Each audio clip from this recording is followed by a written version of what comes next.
think from a user perspective, the expectation is not too much. Ultimately, the users do not care where you run your business, your IT infrastructure from.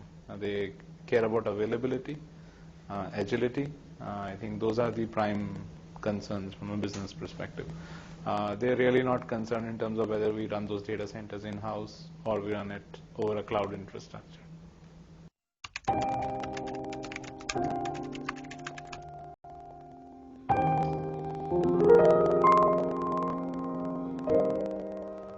We are a direct selling FMCG company, and so we compete with FMCG companies like Hindustan Lever, Procter & Gamble, and we are actually looking for the same share of wallet. And the intent is to kind of put the product in reach of our consumer very quickly, like all the FMCG companies want to do. Plus, there's an additional pressure from retail and other segments to compete. So agility is one which is required from a business perspective to ensure that we are supplying correctly to our customers in time so that they can further service their customers. The other aspect is the whole regulatory framework governing direct selling. So that's an additional challenge. And managing a large distributor workforce is an additional challenge from a business perspective. So all that requires a lot of technology support to be delivered to business.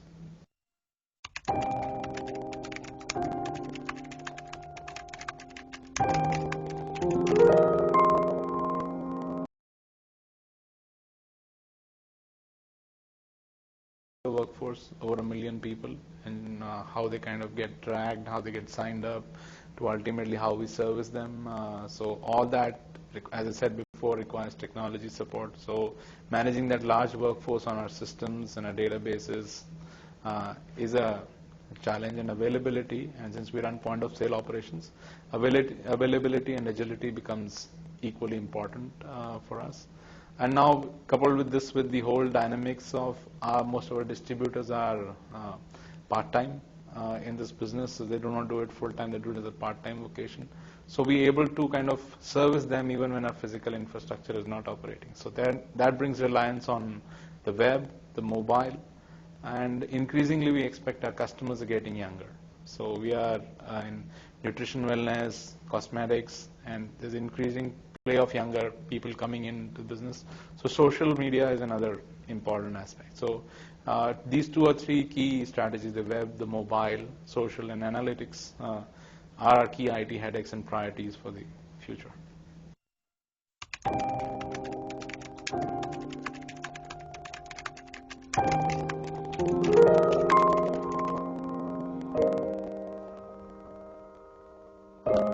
Web, we have answered to a large extent. We have a website which runs and almost contributes 1/3 of our revenues come through the web channel.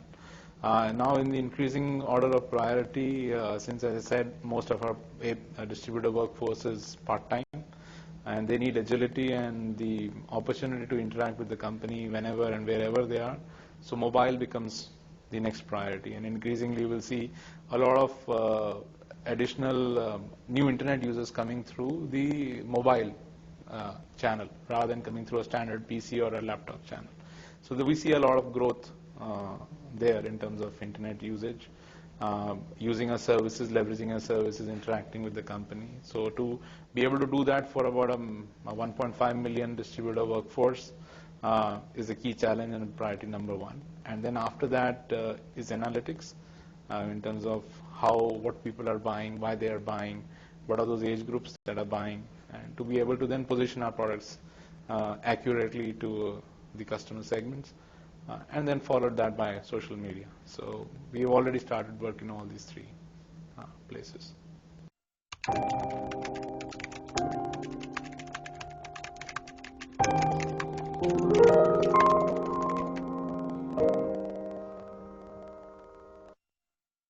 Priority is mobile, largely because our distributor workforce works part-time and need that opportunity to interact with the company anytime, anywhere.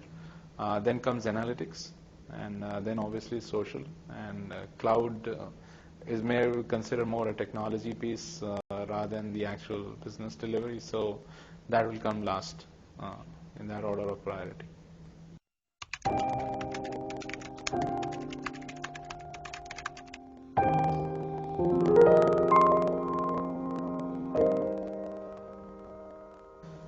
See, cloud, there's a lot of hype about that word cloud.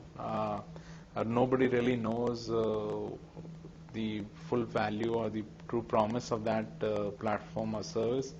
But unless and until the cloud service providers bring in the ability for mission critical applications to be run on a cloud infrastructure, to me, it will not hold too much of a value.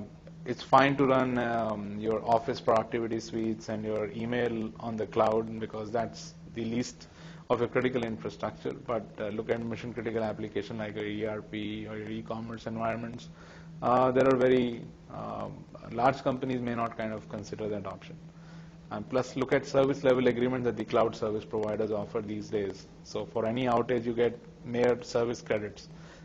They are not ready in the game to kind of become part and share the responsibility for business. It's still up to the organization who chooses to go to cloud to share that kind of a risk. Again, from a security and a regulatory environment, the risk continues to reside with the company who chooses to go to cloud. Service providers are really not offering those models. So service credits really will not help business. Security is something that cloud service providers obviously need to address. And then this whole thing of kind of porting your application on the cloud. So if you have a legacy application and you want to take it to the cloud, you will have to do a lot of customization to make it cloud ready. And making that cloud ready will then mean additional costs for you to port that application, test it, and deliver it to business. And also, tomorrow, what if your service provider that you're working with is not really up to the mark and you want to switch? So that brings in additional burden. So I think once there are more standardization in terms of cloud services and the models that are operating in, it does have a lot of promise. And plus, mission critical applications is something we will expect cloud service providers to kind of give so that the business can truly leverage cloud.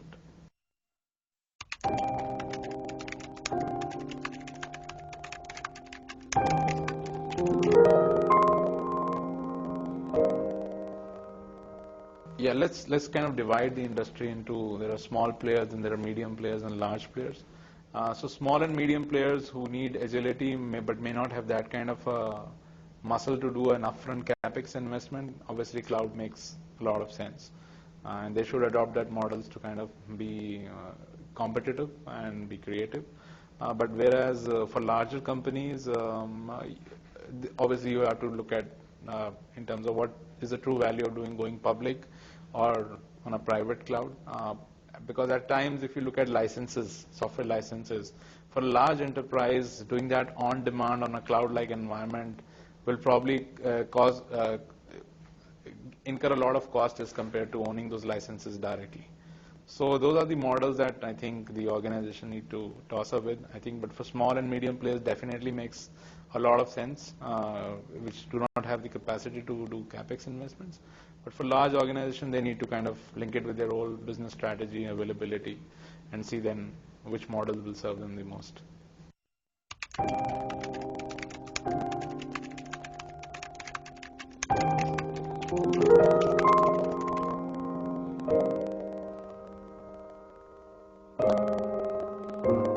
I think no one particular technology will do. I think it ultimately depends on what is your outlook towards business. Technologies are there. I think from an overall perspective, if you look at virtualization, it is more like you want to consolidate your infrastructure in-house and still offer the agility.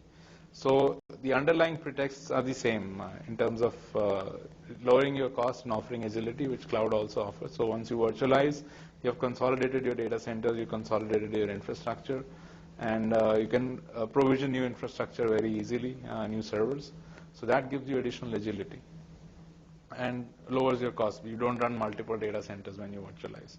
So technically, if I say virtualization, if somebody is virtualized, is that company offering a cloud service? That question is still kind of debatable. But our concern is no one technology to me is really the player here. it's ultimately your business models that will decide in terms of how you leverage that infrastructure.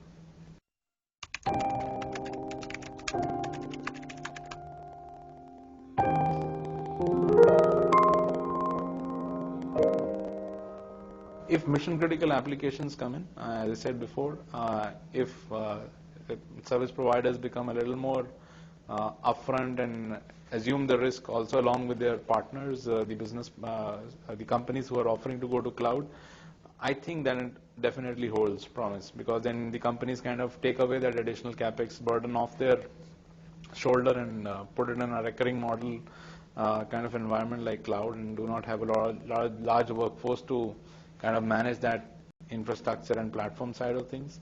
But without those underlying requirements that business will pose, any large organization will pose, it will be a problem for cloud to really hold that promise or deliver that promise ultimately.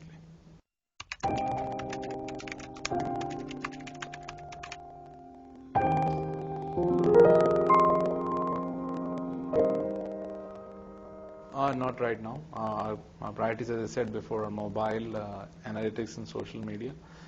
Cloud, primarily we've held back is, as I said, we still run a lot of legacy systems. So customizing that to run over a cloud infrastructure is a big challenge for us. The second aspect is in terms of we are not clear in terms of the regulatory environment and the cyber laws, how they kind of view it. If there was a breach to happen on customer data, how liable are we, and to the extent we are, and what are the various security models that the cloud service providers offer these days. So these are actually kind of have weighed us down, and we are not really considering cloud, at least for a mission critical application. But we are very open to considering cloud from a office productivity or a mailing environment.